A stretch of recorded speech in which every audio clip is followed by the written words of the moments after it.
ഇലകളുണ്ട് ചപ്പ് ചവറൊക്കെ അത് നമുക്ക് കത്തിക്കാം. തണുപ്പും മാറും, തീയും കത്തിക്കാം.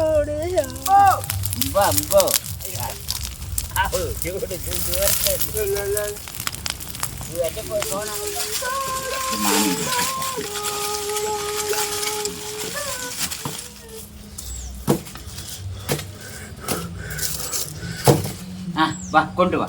തീയൊക്കെ കത്തിക്കഴിഞ്ഞ് ചിരിക്കുട്ട നമുക്കിനി ചുട്ടെടുക്കാം. ശരി, മാറി നിൽക്ക്, തീ ചൂടുണ്ടാവും. തീയൊക്കെ കെട്ട് ഈ തീയിൽ ചുട്ടെടുക്കുന്ന ഇങ്ങനെയാണ് ചിരിക്കുട്ട ചെയ്യണത്. ഇങ്ങനെയാ ചെയ്യുന്നത്. അവനത് വേസ്റ്റ് ആണ് കൊണ്ട് കൊട്ടിയതാണ്. വേസ്റ്റ് ആണ് പറഞ്ഞില്ല അവൻ കൊട്ടിയത്. അവൻ ഭാഗം ചുടണം.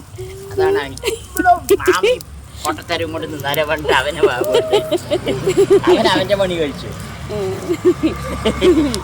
കല്ലിൽ കിടന്ന് വേകട്ടെ.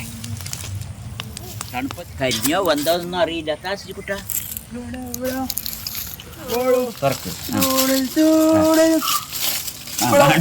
മണമൊക്കെ ഉണ്ട്, കരിഞ്ഞ മണം ഉണ്ടാവും. അതാണ്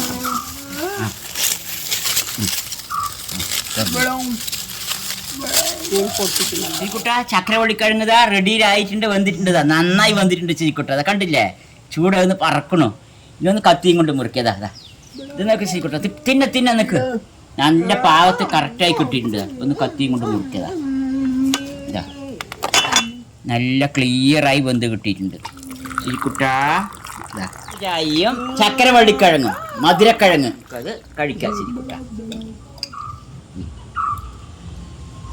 നന്നായിട്ടുണ്ട്, നല്ല മണമുണ്ട് ചുട്ടപ്പ. പണ്ടൊക്കെ ഇങ്ങനെ പാടത്തൊക്കെ പോയ അങ്ങനെ ചുട്ടു തിന്നും. ഇത് പൂളക്കിഴങ്ങ്, മരവള്ളിക്കിഴങ്ങ്. ഇത് മരവള്ളിക്കിഴങ്ങ് എന്ന് തമിഴിൽ പറയാം. പൂളക്കിഴങ്ങിന് പൂളക്കിഴങ്ങ്, കൊള്ളി, മരച്ചീനി പറയും. അതും ഇങ്ങനെ പാടത്തൊക്കെ പോകുമ്പോൾ ഞങ്ങൾ പറിച്ചിട്ട് ചപ്പ് കൂട്ടി കത്തിച്ച് തിന്നും, കത്തിച്ചിട്ട് ചുട്ടു തിന്നും. അങ്ങനെ നല്ല മണമാണ്. അടുത്തത് ഇതാ ഉഷാറായിട്ടുണ്ട്. ഇതാ നല്ല ചൂടാണ്.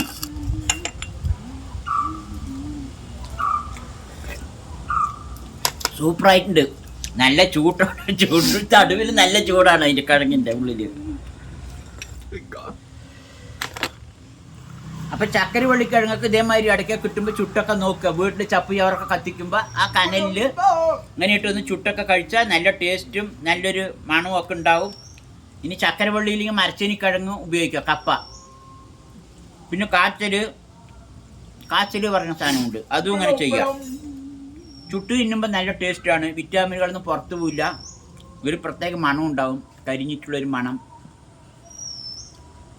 സൂപ്പർ.